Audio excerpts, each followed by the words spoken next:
Olá, eu sou Vanessa Bueno e hoje nós vamos falar da nacionalidade portuguesa com base no casamento. Muitos cidadãos portugueses que casam com cônjuges estrangeiros se deparam com essa possibilidade de requerer a nacionalidade portuguesa para o seu cônjuge. Porém, é preciso cumprir algumas regras, mesmo porque a lei da nacionalidade alterou bastante nos últimos anos. A gente sabe o quanto era difícil, para quem já passou por isso, sabe muito bem o quanto que era difícil anteriormente pedir a nacionalidade portuguesa para o cônjuge estrangeiro, justamente porque existia uma obrigatoriedade de se cumprir ligação com Portugal de uma forma que era muito mais difícil de se cumprir para quem não estivesse em território português, porque eram provas de ligação com a comunidade portuguesa, uma vivência maior da comunidade portuguesa, era uma situação subjetiva, muitas das vezes era difícil perceber para quem ia, não é? Julgar o processo, saber se aquela pessoa interpretava tal situação como de ligação, outras não interpretavam, então a gente sempre ia na altura para as ações judiciais e muitas vezes a gente tinha decisões diferentes, até sobre o mesmo aspecto, o mesmo cenário.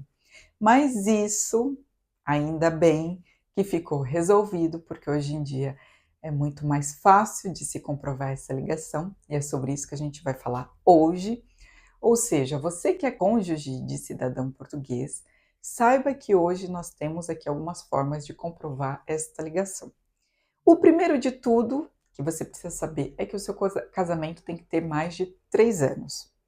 Além disso, você também precisa saber que esse casamento deve estar transcrito, averbado em Portugal.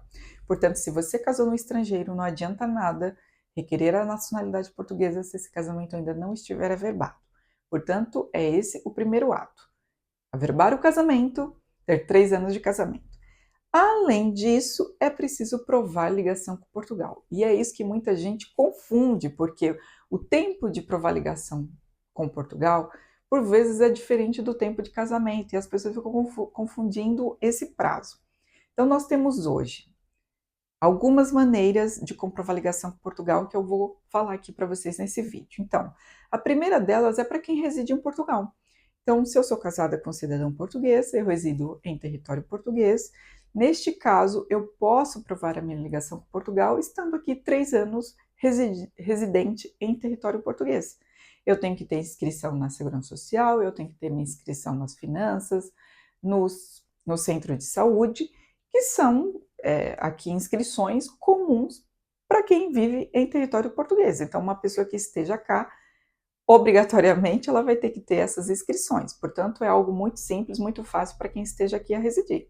Então, neste caso, basta ter esses 3 anos. Então, a pessoa vai reunir os 3 anos de casamento, que vai se assemelhar, não é, a esses 3 anos de residência, tá? Se coincidir com a data. Vamos supor que, eu já me casei, já tem mais de 1 ano, mas só agora que eu vim morar para Portugal. Então, por exemplo, ela vai ter 1 ano de casamento, mais 3 a partir do momento que ela passou a residir em Portugal, para poder cumprir esse requisito dos 3 anos. Então, quando ela for submeter o pedido, ela vai ter 4 anos de casamento, mais os 3 anos que é da prova de graduação. A gente não pode confundir esses prazos, que é muito importante. Vamos supor, então, que eu não esteja em território português, não há forma de eu residir, não é a minha intenção para já residir em território português. Como que eu faço essa prova? Com os 6 anos de casamento, tá bem? Então, você pode fazer essa prova tendo 6 anos de casamento com um cidadão português. E é aqui que muita gente confunde, porque as pessoas perguntam, mas são 6 anos ou são 3 anos? Bom, neste caso, o tempo de ligação vai sobrepor ao tempo de casamento. Você vai ter que ter 6 anos. E se eu tiver um filho em comum cidadão português? Esse tempo também diminui para 3 anos de casamento, tá bem? Então isso é muito importante. Porém, esse filho cidadão português tem que ser filho em comum, porque a ele vai ser atribuído a nacionalidade originária. É importante que vocês tenham atenção a isso, porque não basta ter o filho em comum, mas tem que ser um filho cidadão português originário. E por que isso? Qual é a diferença?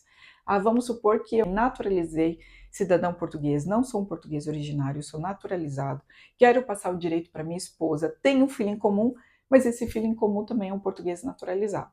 Neste caso aí não vale essa regra. O filho, cidadão português, tem que ser filho originário, tá bem? Outra situação que também a gente pode aplicar aqui, mas neste caso seriam mais aplicadas aos cidadãos brasileiros ou cidadãos dos países de língua portuguesa, que é, sendo o seu cônjuge estrangeiro originário de um país de língua oficial portuguesa, o prazo diminui de 6 para 5 anos, tá bem? Então isso também é uma vantagem aí para os cônjuges que sejam de um país de língua portuguesa. Do mesmo modo também aquelas pessoas estrangeiras que não são de países de língua portuguesa, mas que aprenderam o português, ela também pode aplicar este conhecimento da língua portuguesa, claro, aplicar de que forma? Vai ter que demonstrar o conhecimento da língua através da prova de língua portuguesa, e aí então ela vai também ter esse prazo reduzido para 5 anos, tá bem? Então são muitos caminhos que podem ser aplicados, aí tem que ver, cada caso é um caso, porque tem muitas nuances, como eu disse, às vezes as pessoas acham que é taxativo para todos os casos e não é, tem que verificar caso a caso, tem que verificar cada situação.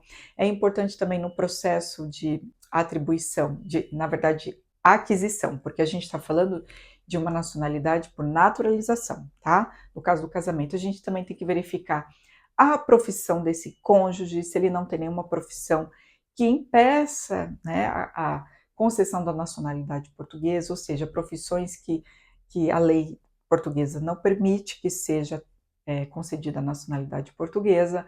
Portanto, tem várias nuances nesse processo que precisam ser analisados e avaliados antes de submeter o seu pedido. Então, subscreva esse canal, assista aos nossos outros vídeos sobre Portugal e até o próximo vídeo.